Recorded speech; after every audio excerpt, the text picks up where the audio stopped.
Good evening and welcome to Tuesday, January 8th, 2019 school committee meeting. We will now call this meeting to order and we will commence with roll call. Mr. Bishop? Excused. Ms. Duval? Present. Dr. Page? Ms. Peliquin? Running late. Ms. Ryan? Present. Ms. Shea? Present. Mr. Thomo? Present. 4 present. We will now commence with the Pledge of Allegiance.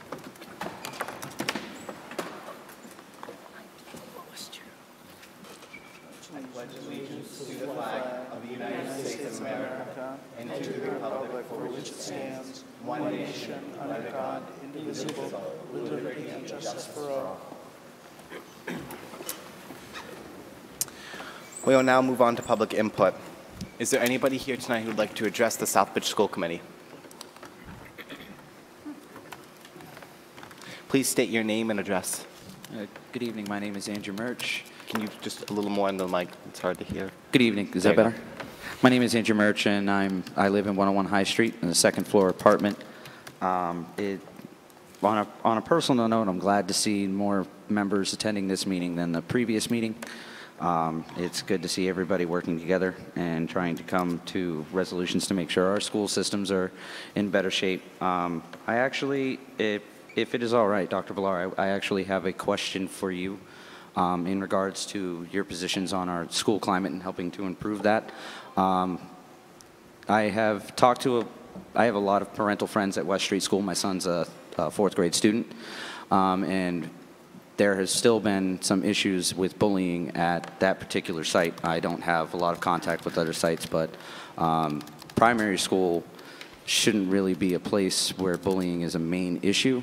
And I just personally, I'd just like to ask what steps you guys are trying to take in order to help improve the climate in the elementary school, if you don't mind. Well, thank you. What I'd ask you to do is contact me or come after the meeting and we'll schedule a meeting and I'll sit down and walk you through all of the data that we have on the events that are happening at that particular school. And I can talk to you very specifically about things that are going on. So I'd be happy to sit down with you and go through all of that.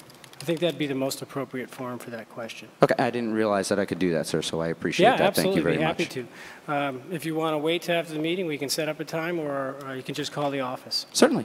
All right. Okay. Thank you very much for your time. Sure. You're welcome. Is there anyone else here tonight who would like to address the school committee? Seeing no movement, we'll move on to the discussion of minutes from November 13th. There is one correction I would like to make. I accidentally said absent. Oh wait, no, this is the wrong meeting. Am I looking at? Okay. Wait, correct me if I'm wrong. November 13th meeting was the meeting you were not in attendance for, correct, Mr.? Well, this is a December meeting. No, I believe he missed the November meeting as well. Oh. I did. Okay. Yeah. That's why I'm confused. Yeah. Yeah, it was supposed to be under, he was accidentally said at the meeting absent, I had surgery. but I wanted to correct that to make it marked excused. He did let me know I made a mischaracterization. That was my error. That was right before surgery. Yeah. So, and I believe actually Mr. Bishop was present at that meeting. So that's the mix-up there.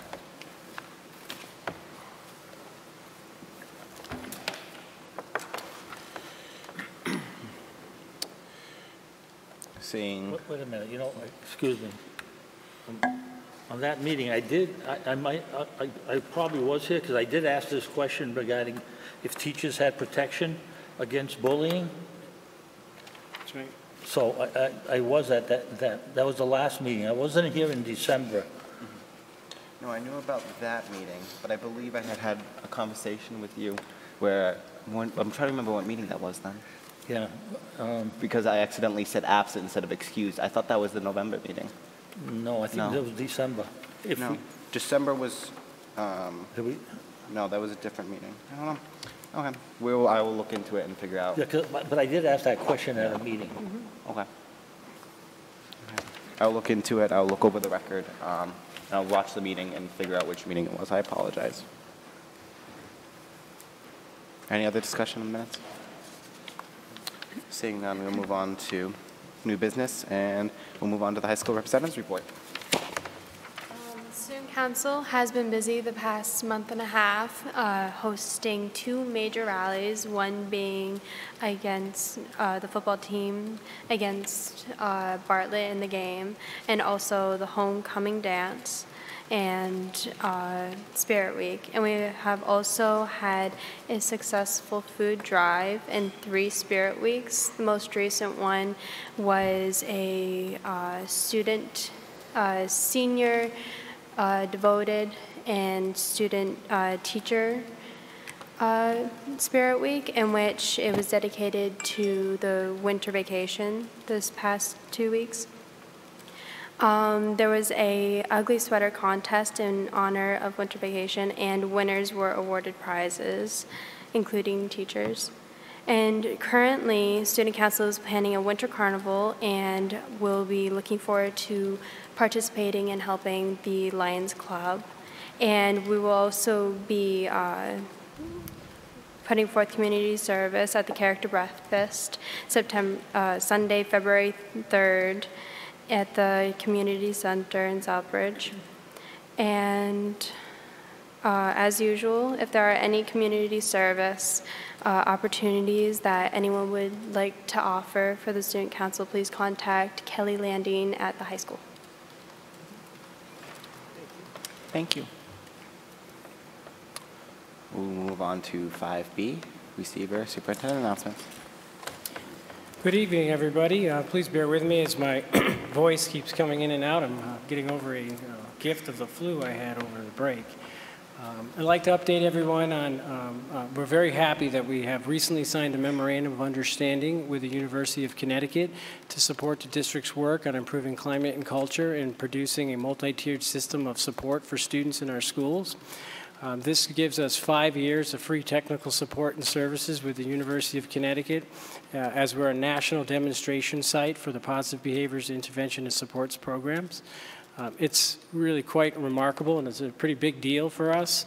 That type of technical assistance is hundreds of thousands of dollars over a course of a school year, never mind a 5-year period.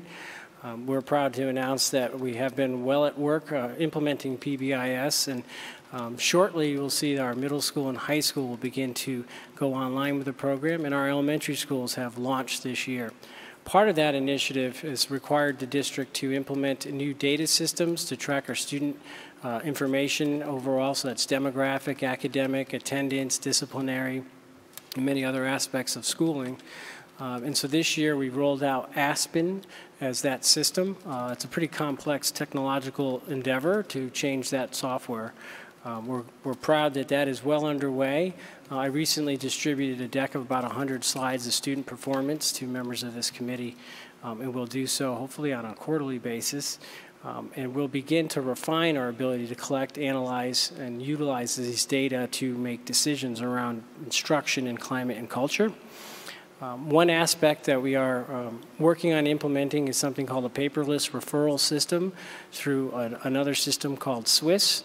This will allow us to have teachers report incidences of concern with students, either minor issues in class or major issues. And it then allows for us to very meticulously capture and analyze data around our climate and our systems in our school so that we can continue to refine that and improve. As we've stated, climate and culture is a continuous goal for us.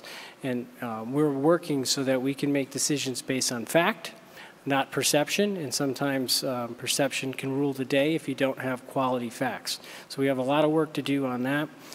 We're really proud of the teams of teachers that have been leading this work because it is a teacher-driven initiative. And every school will have a team making those decisions. So that's great news for us. And again, we're very pleased to be partnering with UConn. On the curriculum instruction front, we have continued to implement new curriculum in grades 6 through 12, language arts. The series is called Guidebooks. What it's allowed us to do is ensure that 100% of our classes are teaching on grade level, which is an essential component of us improving our overall performance. Again, this is a lot of teachers have worked very hard on this implementation, and we have strong leadership from our middle school and high school English chairs who have been working with Instruction Partners, which is a group that we've contracted with for probably the foreseeable future, supporting this implementation. We've had 20 days of support from this external group, and our teacher leaders really have stepped up, working to provide their peers with support. It's a heavy lift to change curriculum. Teachers have to relearn not necessarily just content, but instructional approaches, and we're very pleased with how they've embraced that work. So we continue to collect data on that as well, and we'll be able to report back that in upcoming packets of information as we move forward. The middle school is something I really wanted to speak to today because yesterday, we undertook a pretty significant restructuring of the school, rather unprecedented, but based on the data that we had tracked and concerns we had with our performance levels and attendance and student engagement. We worked with a group of teachers who produced a new academic schedule for the middle school. That schedule was presented to staff. Troubleshooting went underway all through November, and effective yesterday, the school launched an entire new academic schedule. So that reduced downtime. It provided for an opportunity to have students always under the supervision of adults as they traveled from classes to their exploratories, reduced the number of students in the cafeteria at any time by 80. So now we have a lunch wait for each grade level. And we've seen changing times go down from an average of about 10 or 11 minutes between exploratories and academic classes down to about 2.5 and 3, and that's in just the first 2 days. We expect that to get even tighter. The staff was in full agreement that these changes were necessary. It's a foundational step. A lot of work is being done on the curriculum side, but we also need to be sure that the environment is most conducive to learning. And I want to take the opportunity to thank the teachers at the middle school because they really stepped up. I saw teachers working on these changes last Friday at 5:30 at the school, well beyond their workday, making sure that they had thought through all of the changes. It's that type of collaboration between teachers and the school leaders that I think is essential if we as a district are going to begin to improve at the rate that I think we need to. So again, I want to thank those teachers for a lot of hard work. It's one step in a long climb. I'm not going to overstate the progress, but it's an essential first step, and it's really good that it appears to me that the school is operating as a team, as a we, not an I, and I think that's going to be essential to their progress. So I'm pleased to report on that. I do want to announce that a new member of the team has joined the middle school. Her name is Misty Parsons.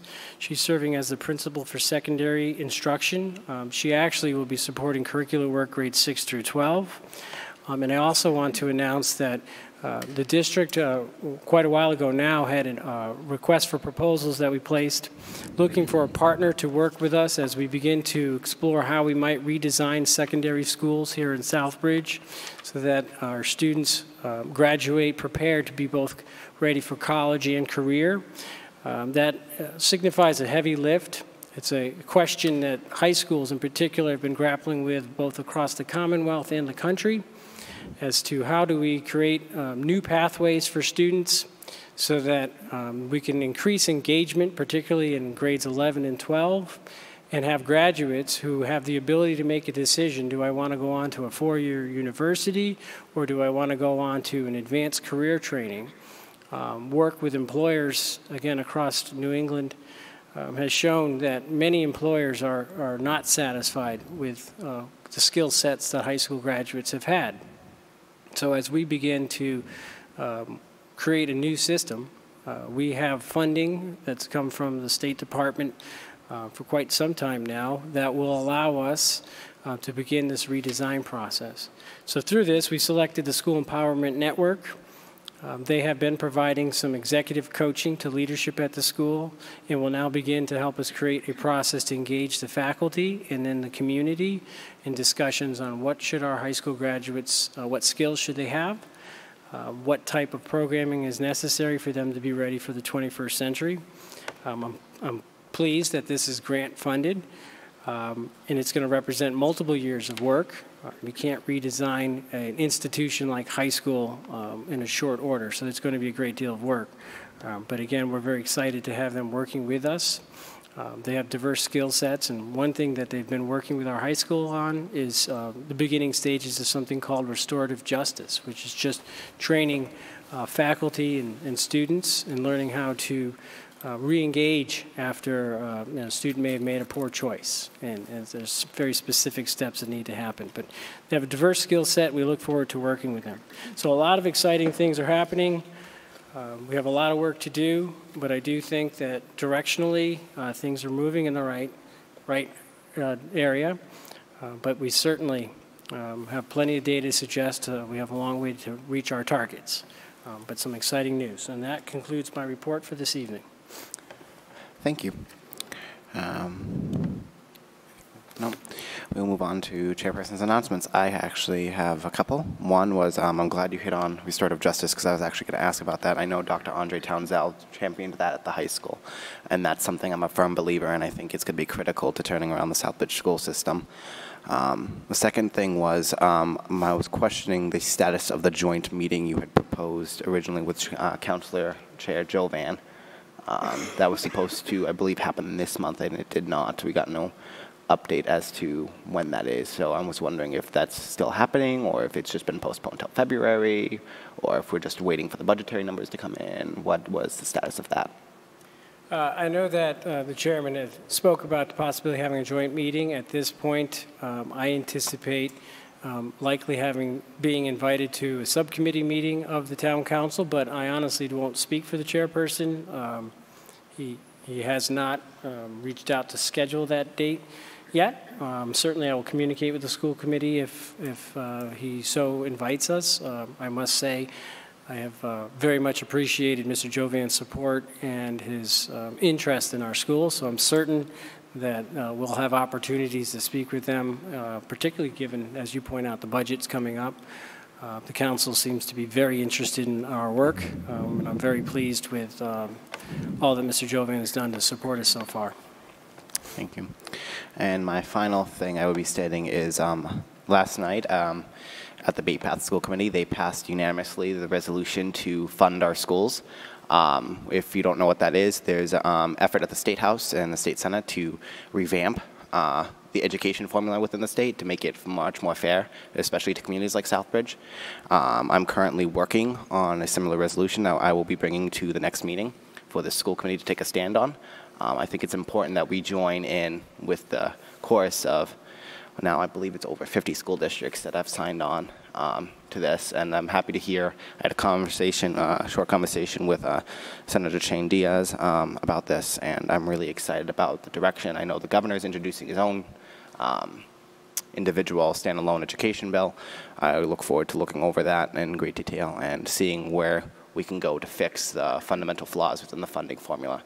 So I will be bringing that to the next regularly scheduled meeting. And that concludes my announcements. And we'll move on to member forum. I'll start with this side, Spiro. Do you have anything you'd like to bring up tonight? In regards to having to go onto the website, just browsing, familiarize myself with it, and I noticed that we're close to 30 employees short for the district, all kinds, not just teachers, aides, special ed teachers, et cetera, et cetera, et cetera. And to be behind that much at this time of the year, I think doesn't do the school system really any good. And in particular, it was brought to my attention that we lost, after, I'm guessing, maybe 8 to 10 years, a teacher who worked in life skills. I'm not sure if you're familiar with that. She was an excellent person, and she left us for another town, neighboring town. And my question to the superintendent, Dr. Villar, would be, are you doing any exit interviews? Is that something you could establish about why people are leaving our system, and especially at this particular time? So I know in that particular instance, there's some recruiting that's gone on. At times, we've been able to offer folks retention bonuses. We are aggressively advertising. I have a meeting every week. As of last week, we had 25 vacancies as a district. We've hired over 150 people since July, just to give you scope of turnover. New people? Yes, new employees. So there's a great deal of effort that goes on in HR. We have reached out to universities. We're working with the State Department. I'm not directly. blaming anyone. I'm just trying to figure out. It's frustrating because we're losing people who've been here for years. And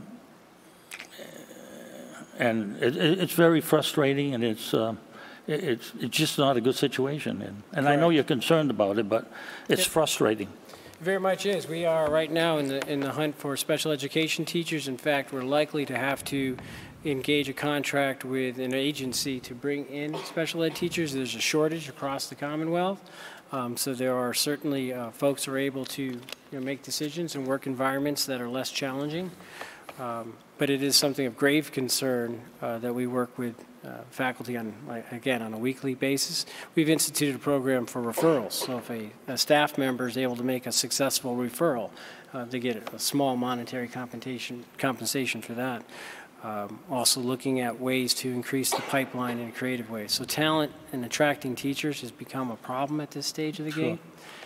We will be posting our positions, anticipated vacancies as a district very early this year to try to get ahead of some of that and get into the market first. But yes, we were disappointed to learn that that individual made a choice. I'm certain.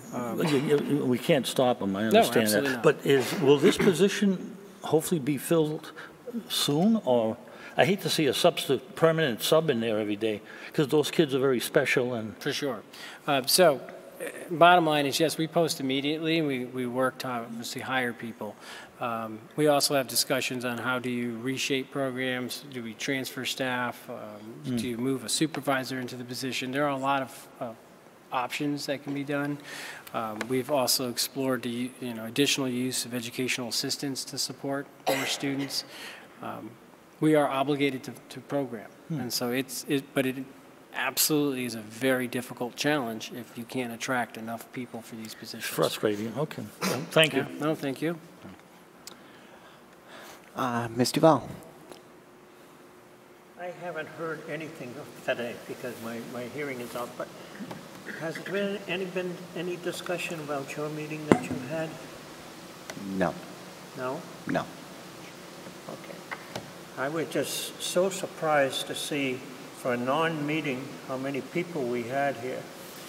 It shows that there's concern in the school for something, and the townspeople were showing up for it, but people that count didn't show up.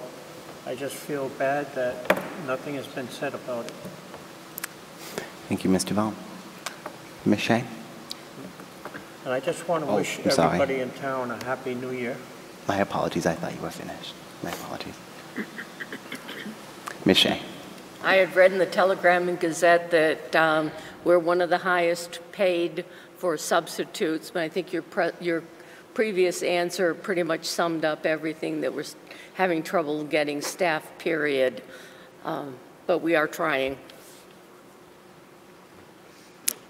Thank you. Ms. Peliquin? Nothing for tonight, thank you. Okay. Are there any comments?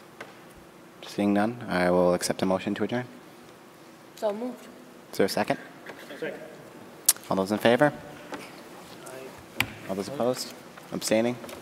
It was unanimous. Meeting is adjourned.